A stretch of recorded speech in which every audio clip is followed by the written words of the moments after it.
If you're over 55 and you've owned your home in the Bay Area for decades, you actually own two assets, not one. Now, you know the obvious one is your equity in your property, but you probably didn't know that you have a second asset, and that is your property tax base. So let's say that you bought your home in the late 80s or early 90s for $185,000, or let's just make it simple, your current tax base is $185,000, but your home could sell for $2.6 million.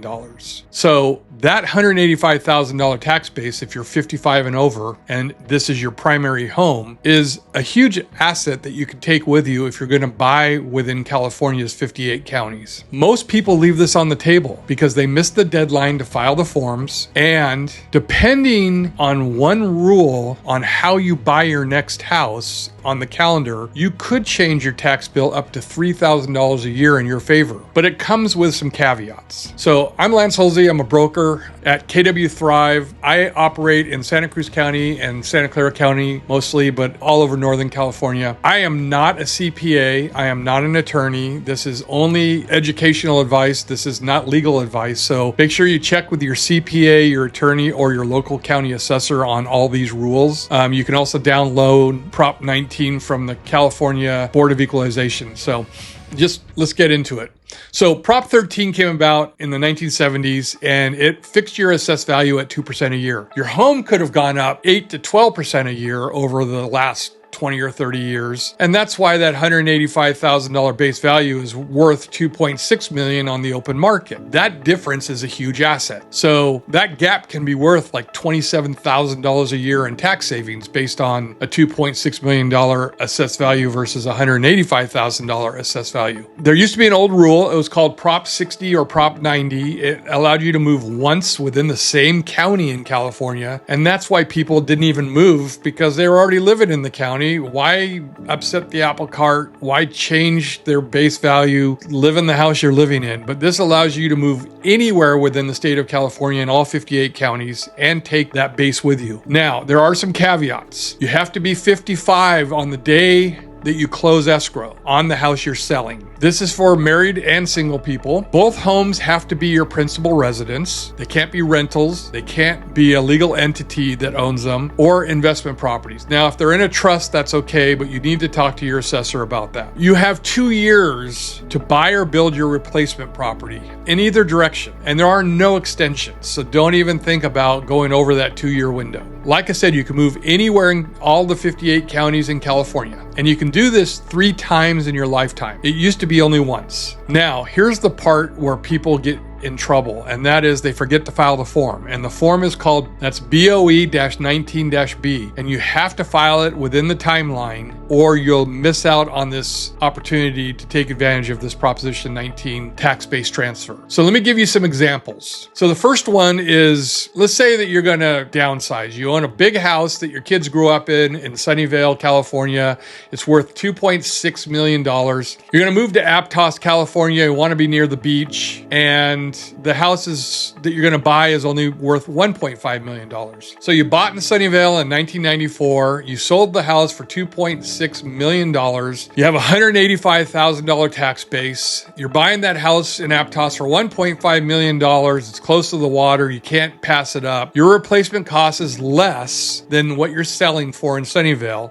So you just take your base with you. So right off the bat, that's going to save you about $15,000 a year, or $150,000 over 10 years. Let me repeat that. At $1.5 million, if you would have bought it without transferring your tax base, that would have been about a $17,000 a year tax. But because you transferred your tax base, you're still only paying about $2,000 a year in tax. That's a $15,000 a year property tax savings over 10 years, $150,000. You didn't even have to negotiate on the new house, and you saved yourself $150,000 over 10 years. That's pretty incredible. 10 years, $150,000 savings. Didn't negotiate harder. You didn't find a better house necessarily, but you saved a ton of money by buying that house, and you're near the water. Okay, example number 2, the trade up. This comes with a few rules. I'll try to make it as clear as possible. You're not downsizing. You're moving to a new county. You want to be closer to kids, and you have to pay more money for the house than what you sold your house in Sunnyvale for. So let's say you're moving somewhere and it's a $3 million house. You sold your house for $2.6 million. You're buying for $3 million. Again, this has to be your primary residence. It can't be an investment property. You can't rent it first. So there are 3 thresholds, and I'll try to make them as easy as possible here. If you buy your replacement property before you finish selling your property, and that's something you can do, the threshold is 100% of your sale price of the property you sold, which means that 2.6 million is the number that you're going to use as your calculator. So 2.6 million subtracted from the 3 million is $400,000.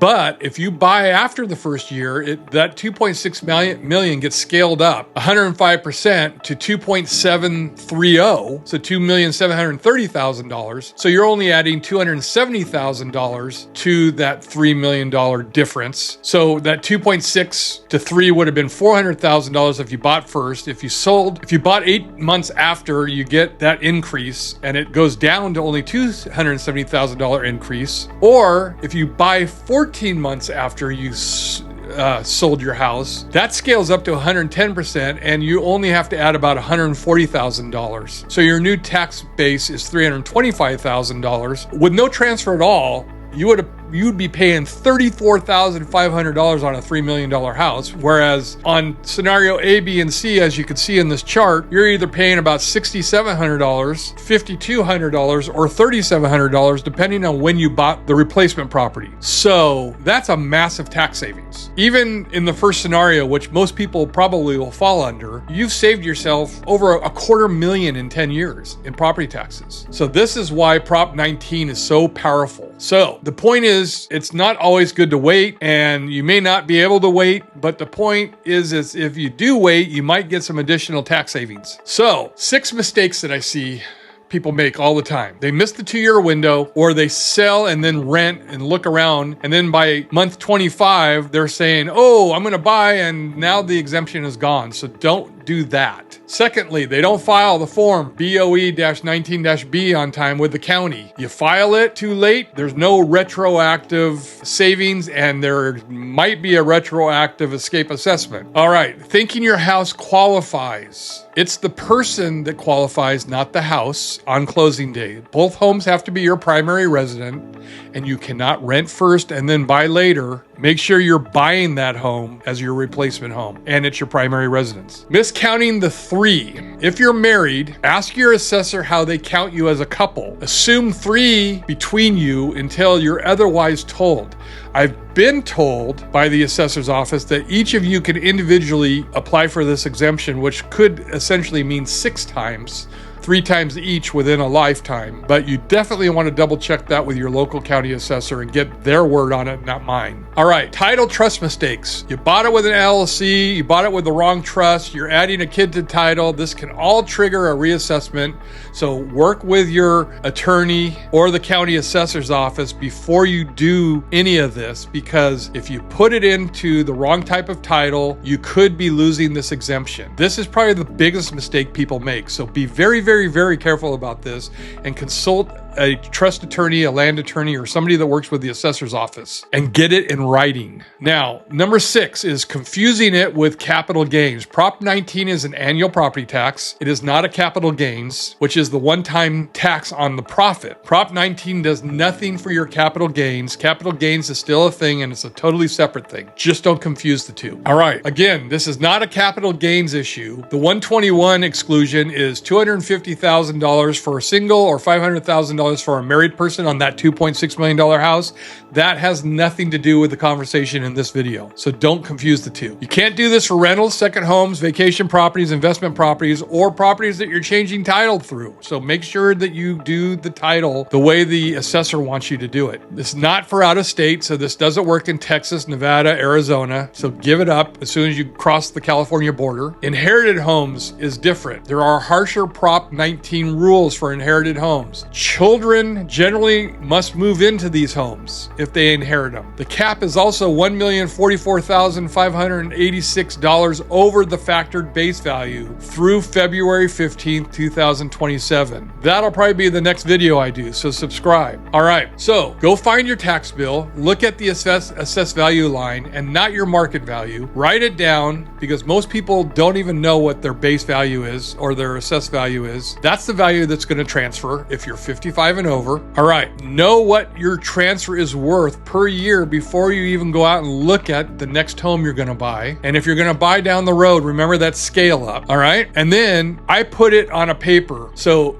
I've already done some of this work for you, and you can find this on my website. If you go to lancehulseybroker.com/prop-19, that's PROP-19, there's a free tax base year assessment that you can fill in and kind of get an idea on the valuation. Now, here's a disclaimer again. I'm just a broker. I'm not a CPA or attorney, and I don't work for the local assessor's office. So make sure you consult with those correct entities to make sure you're getting good legal advice. All right. So I hope you subscribe to the channel, like, comment, share it with your friends. It all helps. I hope this has helped you guys. If you are 55 and over and you're thinking of selling and downsizing and you live in Northern California, contact me. I'm your guy. I'd love to help you out. In the meantime, I hope everybody has a great day, and we'll talk to you soon.